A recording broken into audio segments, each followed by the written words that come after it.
Yeah, number one, it was surreal going to the governor's mansion to start with. And then when I go in and see the physical evidence that was left behind, it quickly registered, though I didn't want it to, that this was indeed an intentional act of terrorism against the governor, against the governor's family, and against, quite frankly, the Commonwealth of Pennsylvania. And it was a surreal thing, and something that we don't see often, but when we do, it's very evident.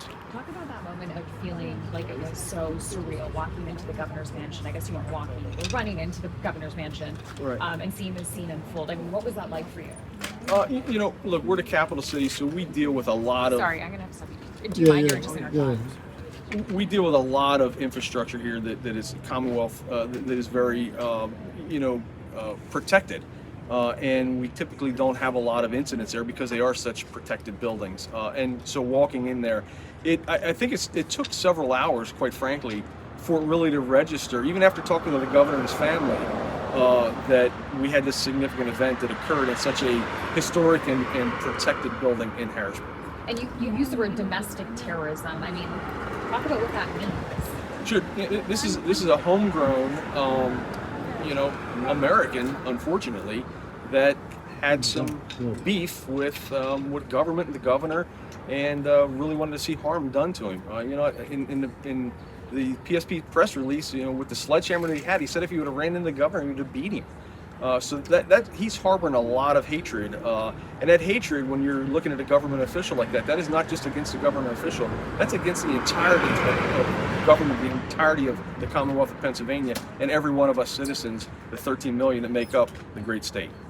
And I just want to ask about the firebomb as well, and what you know about the contents of that Molotov cocktail. I mean, what was the device or devices that was So I think PSP released all that yesterday. So they were glass bottles that were filled with gasoline, it's not something that is commonly used anymore. But when used, they are extremely destructive, as we saw. Yeah, you mentioned this when we were talking more broadly, but I just wonder if you can speak again to, just how dangerous and just how dangerous and how lethal were those devices, or could they have been? If one of the things that saved further destruction and even worse was the fact that a couple of doors were closed going down a main hallway. When we look at fire investigation, when we look at fires in general, we look at what the fuel package is, what is in that room to burn. And when we add that gasoline and inflammable products in Molotov cocktails, that accelerates and adds significantly to that fuel package. And when we look at what was in that hallway, it would have had a very different outcome had those doors not been closed. And I wonder, when you consider all of these factors together, just how dangerous what the suspect brought into the home was, those devices, and also the fact that this is an older home, and I guess the fire can spread quite quickly. Look, how do you make sense of he had to have, and I don't want to I don't want to go in the mind of the terrorist. However, what I will say is, when you fill bottles and leave your home to go to somebody else's house, that you have to scale a fence that you may get caught doing, and then you follow through with everything, that is a very planned and destructive event that you have in the back of your mind. And that is a very planned and destructive turn of events that is about to occur. And he, I'm sure if we look at it from a psychological standpoint, it happens more often, and people just don't get to that point where they execute, right? And if you look on his Facebook post, interestingly enough, several years ago, a year or so ago, he actually posted a photo of a Molotov cocktail that was done in like a cross-stitch thing. So this Molotov cocktails had been in his MO for a while. He'd been thinking about it for a while, and he finally followed through with it. How many other times, the question would be, how many other times did he think about this and just not execute on it? Unfortunately, Sunday night, he executed and was successful.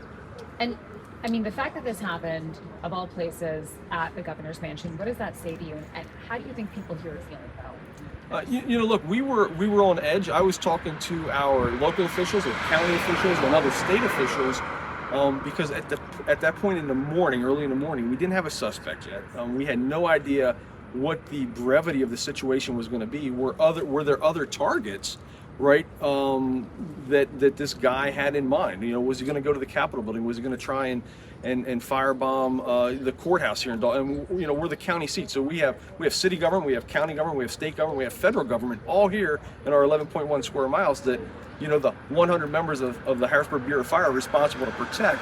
And it's a lot on your shoulders. And at 3 o'clock on a Sunday morning, there's a lot going through your mind. Where else could this thing potentially go? Think back to 9/11, right? We saw the first plane hit, and then that chain reaction of events that occurred with the additional planes, and that's what's in the back of our mind playing, is this terrorist going elsewhere to do harm to other folks as well. What told you initially when you got to the scene this was an act of terrorism?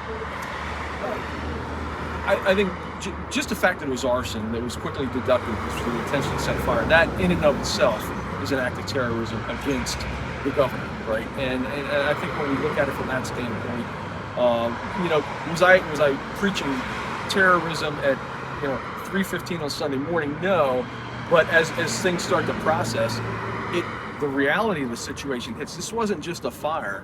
This was an act of terrorism that involved fire that we were now in the middle of, that nearly, harmed not only the governor but his family. And again, the firemen that we had on scene were also in danger. Anything can happen in a fire scene. So. And Chief, I know you've been doing this for many years. You guys go out and fight, but to say that the governor's mansion was firebombed, I mean, how can you process? It's been, I like to say, and this is no disrespect to the governor or any elected official, but I treat everybody equally. The fire department has to treat everybody equally, no matter what your background is, no matter what your political affiliation is. Once you're elected, my sworn duty is to protect you, whether I like you or not. And I'm not going down that road, but we have that sworn duty to do that. And I think that's where that rubber meets the road. And as the governor said, and as I said earlier today, at the end of the day, fire affects every human in about the same way, right? It is an emotional toll that you and your family take from that fire. And unfortunately today, it hit an elected family, much the way it does those living in a homeless encampment or those right across the street here in Uptown Harrisburg. And that is the personal factor that the governor had shown very well yesterday, that he's not just an elected official, he's also a human being. And at the end of the day, that's what we all are. Right. Hey, Chief,